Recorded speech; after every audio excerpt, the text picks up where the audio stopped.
जीवन में सफल होने के लिए सबसे बड़ी चीज़ है कि उस सफलता के साथ असफलता भी जुड़ी हो। अगर उस सफलता के साथ असफलता जुड़ी है तो निश्चित तौर पर उसका महत्व कुछ खास हो जाता है। 9, 10 और 11 में थर्ड डिवीज़न पास होने वाला और 12वीं में फेल होने वाला युवक जब आईपीएस बनता है तो आप उसके संघर्ष का सहज ही अंदाज़ा लगा सकते हैं। हम बात कर रहे हैं राजस्थान के मुरैना ज़िले के जीरा तहसील के बलीग्राम निवासी आईपीएस मनोज कुमार शर्मा की। मनोज कुमार शर्मा की कहानी पर एक किताब लिखी गई है। किताब का नाम है 12th फेल, हारा वही जो डरा नहीं। इसके लेखक हैं अनुराग पाठक और उन्होंने मनोज कुमार शर्मा के पूरे जीवन का जो सार है, उनके जीवन का जो संघर्ष है और किस तरीके से उन्होंने एक छोटे से गांव से, एक गरीब परिवार से अपने संघर्ष की शुरुआत की और देश की सबसे बड़ी परीक्षा को पास किया। बलीग्राम गांव में मनोज कुमार शर्मा का जन्म हुआ और वहां से कुछ दूरी पर जो स्कूल था वहां से उन्होंने 9, 10 और 11वीं की परीक्षा उत्तीर्ण की। उन्होंने एक इंटरव्यू में ये स्वीकार किया कि तीनों कक्षाओं में जब परीक्षा हुई तो उन्होंने नकल करके पासिंग मार्क जुटाए और जब इंटर की परीक्षा देने का समय हुआ तब भी उनके दिमाग में इस बात पर ज़्यादा जोर चल रहा था कि पढ़ाई लिखाई से ज़्यादा इस बात का इंतज़ाम किया जाए, वो सारी व्यवस्था की जाए, वो सारे जुगाड़ किए जाएँ जिससे कि नकल हो सके। और जिस केंद्र पर उन्होंने परीक्षा दी वहाँ बाकायदा विद्यालय प्रबंधन की तरफ से, चूँकि लंबे समय बाद उस विद्यालय को परीक्षा केंद्र बनाया गया था, तो विद्यालय प्रबंधन की तरफ से वो सारे इंतजाम किए गए थे जिससे कि छात्रों को नकल कराया जा सके। गणित का पेपर था, सारे बच्चे केंद्र पर पहुँचे, मनोज कुमार भी पहुँचे और जो विद्यालय का परिसर था वहाँ पर बाकायदा दरी बिछा करके और एक शिक्षक को ये लगाया गया था कि वो गणित के सवालों को हल करके बच्चों को बताएंगे जिससे बच्चे आसानी से उसे कॉपी पर उतार लेंगे। पूरी तैयारी हो चुकी थी, लेकिन परीक्षा के जब परीक्षा चल रही थी, सारा कॉपी पेपर झपट गया था और जैसे ही कुछ समय बीता और ये हुआ कि अब सारे सवाल हल कराए जाएं, उसी बीच एक सरकारी गाड़ी सायरन बजाते हुए विद्यालय के गेट के अंदर पहुंचती है। पहले तो किसी को कुछ ज़्यादा असर नहीं दिखता है, लेकिन जब पता चलता है कि वो गाड़ी एसडीएम राघवेंद्र सिंह की है तो जो विद्यालय के प्रबंधक थे और जो परीक्षा केंद्र के प्रभारी थे, सबके हाथ पांव फूल जाते हैं और वो इंतज़ार करने लगते हैं कि कितनी जल्दी यहाँ से एसडीएम राघवेंद्र सिंह चले जाएं जिससे कि जो उनका परीक्षा जिस अपने तरीके से कराने की जो पूरी तैयारी थी वो काम आगे बढ़ाया जा सके। लेकिन जब जांच पड़ताल हुई, जिस तरीके से वहाँ दरी बिछाई गई थी और जब जांच पड़ताल हुई तो तमाम छात्रों के पास से पर्चियाँ मिली, गाइड मिले और तमाम नकल की सामग्री जो है पकड़ी गई। इस बात से एसडीएम राघवेंद्र सिंह चूँकि स्वभाव से बहुत सख्त थे, उनकी कार्यशैली काफ़ी चर्चा में रहती थी और वो अपने सख्त तेवर के नाते जाने जाते थे। तो जब पर्चियाँ और नकल सामग्री पकड़ी गई और कुछ देर पहले ये लगा जो विद्यालय के प्रबंधक थे कि कुछ देर में एसडीएम राघवेंद्र सिंह चले जाएंगे, लेकिन वो नहीं गए और उनकी सख्ती के चलते मनोज कुमार 12वीं की परीक्षा फेल हो गए। उनके साथ और तमाम सारे बच्चे फेल हो गए। लेकिन जब एसडीएम राघवेंद्र सिंह को उन्होंने अपने विद्यालय में देखा तो उनके मन में एक बात घर कर गई। वो बात ये थी, वो ये विचार करने लगे, सोचने लगे कि आखिर ऐसी कौन सी ताकत इस इंसान के अंदर थी कि इसके आते ही पूरे विद्यालय का जो बना बनाया सिस्टम था वो बिगड़ गया और कोई चूं तक नहीं कस पाया और जो परीक्षा जिस तरीके से नियमानुसार होनी चाहिए उस तरीके से परीक्षा हुई और वो फेल हो गए। बहरहाल वो बात उनके दिमाग में घर कर गई थी, वो बार बार उसके बारे में सोच रहे थे। 12वीं फेल होने के बाद मनोज अपने भाई के साथ टेम्पो चलाने का काम करने लगे। संयोग से एक दिन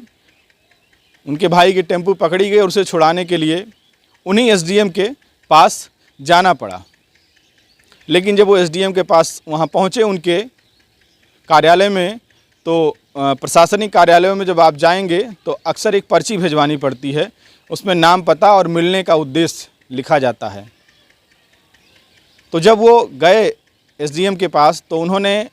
जो मिलने का उद्देश्य था वो सही तो ये था कि उनको अपने भाई की टेम्पू थी उसे छुड़वानी थी, लेकिन वो ये कारण उन्होंने नहीं बताया। उन्होंने टेम्पू छुड़वाने के जगह पे पढ़ाई लिखाई के बारे में जो उद्देश्य मिलने का था वो पढ़ाई लिखाई से संबंधित लिखकर भिजवा दिया, और अंदर गए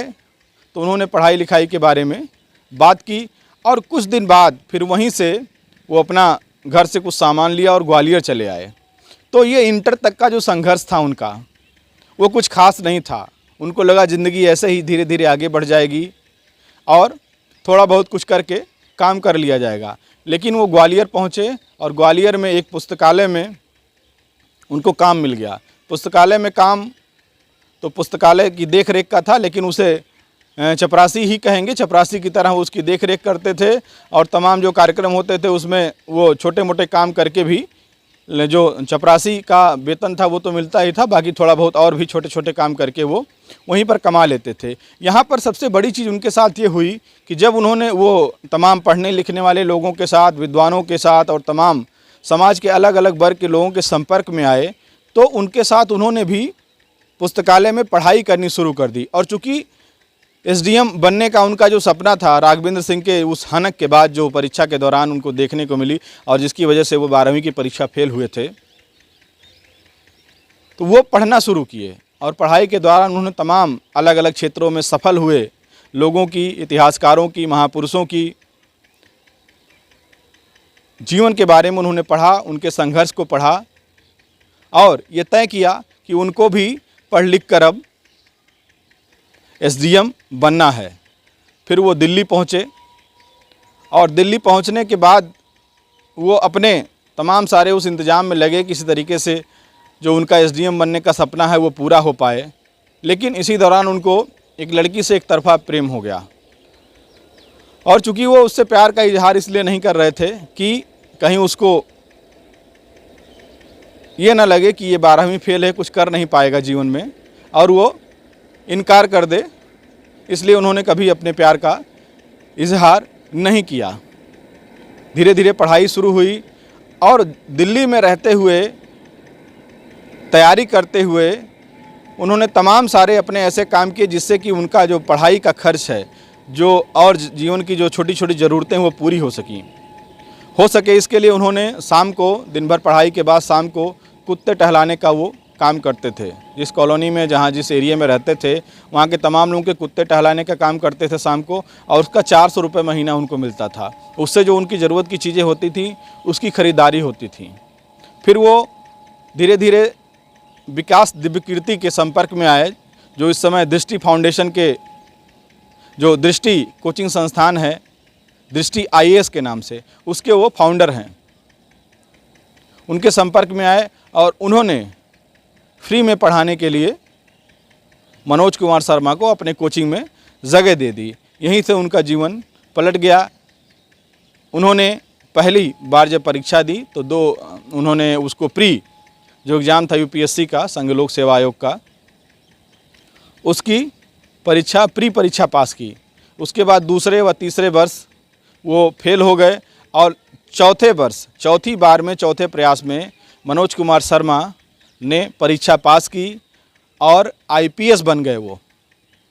2005 में उन्होंने परीक्षा पास की, IPS बने और उनकी जो रैंक थी वो 121 थी। परीक्षा पास करने के बाद उन्हें कैडर अलॉट हुआ और इस समय वो महाराष्ट्र में ही पुलिस सेवा में कार्यरत हैं। और सबसे बड़ी बात इस कहानी की ये थी, जो उनका इतना लंबा संघर्ष था, तमाम सारे पड़ाव उन्होंने देखे और जिस तरीके से तमाम शैक्षिक असफलताओं के बाद ये माना जा रहा था कि वो कुछ जीवन में कर नहीं पाएंगे, लेकिन लगातार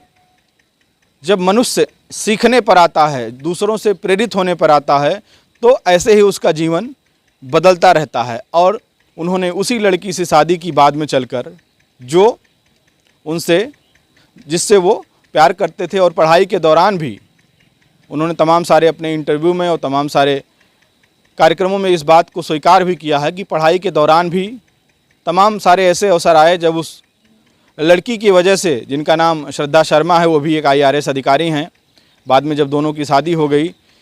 तो उन्होंने, जो उनकी समय पत्नी हैं, उन्होंने काफ़ी कुछ उनको मानसिक तौर पर मजबूती प्रदान की, उनको प्रेरित किया कि आप अगर चाहें मेहनत करें ईमानदारी से तो आप सफल हो सकते हैं। तो आज आपको हमने 12वीं फेल IPS मनोज कुमार शर्मा की जो संघर्ष भरी कहानी थी वो बताई, और जीवन में हमेशा ये सब पर लागू होता है कि हमारा असफल होना बहुत ज़रूरी है। जब तक हम असफल नहीं होंगे तब तक हमें सफलता और लक्ष्य प्राप्ति का वो मीठा अनुभव प्राप्त नहीं होगा जिसके हम हकदार हैं।